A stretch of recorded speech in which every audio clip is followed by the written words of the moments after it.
Hi hello மக்களே, இன்றைக்கி நம்ம சேனலில் என்ன பார்க்க போகிறோன்னா, நாங்கள் லாஸ்ட் வீக் ஏற்காடு போயிருந்தோம். 47th மலர் கண்காட்சி தாங்க. ஸோ அதோட வீடியோ தான் உங்களுக்கு நான் போட்டிருக்கேன். இது ரோஸ் கார்டனில் ஒன்றுங்க. ரோஸ் கார்டனே அங்கே 2 இருக்குன்னு சொன்னாங்க. நாங்கள் ஒரு ரோஸ் கார்டன் போன வீடியோ தாங்க இது.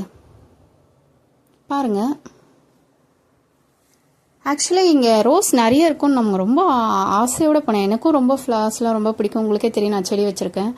பட் எனக்கு ஏமாற்றுறதாங்க மிச்சம். கொஞ்சமாக தாங்க இருந்துச்சு. கேட்டால் அங்கே மலர் கண்காட்சிக்கு போயிடுச்சு அப்படின்னாங்க.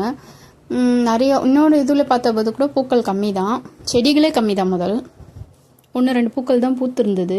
ஸோ ரொம்ப ஃபீல் ஆச்சு. மேகங்கள்லாம் நல்லா சூழ்ந்துருந்ததுங்க. ஒரு 3 o'clock அப்புறம் பார்த்தீங்கன்னா மேகங்கள் எங்களை சூழ்ந்து போகிற மிஸ்டெல்லாம் ஃபர்ஸ்ட் டைம் நான் பார்த்தா ரொம்ப ஹாப்பியாக இருந்தது. சேனலில் நாங்கள் போன டைமும் நல்லா 2 days பிஃபோர் தான் மழை பெஞ்சிருந்தது தான். ஸோ சூப்பராக இருந்துச்சு கிளைமேட்டு, சில்லுன்னு. இந்த ஏற்காடு போயிட்டு வந்த வீடியோவில் 1 by 1 நான் போடுறேங்க. தொடர்ந்து நம்ம சேனலை பாருங்கள். மறக்காமல் நம்ம சேனலுக்கு சப்ஸ்கிரைப் பண்ணுங்கள். கூடவே பெல் ஐக்கானை ப்ரெஸ் பண்ணுங்கள். அப்போ தான் ஒவ்வொரு இதுவும் உங்களுக்கு வரும். இங்கே பாருங்கள், இதுமாரி ஒரு ஹாட்டின் மாரி வச்சுட்டு அங்கே எல்லாருமே உட்காந்து ஃபோட்டோ எடுத்துக்கிட்டாங்க. நாங்களும் எடுத்துக்கிட்டோங்க. சூப்பராக இருந்துச்சுங்க.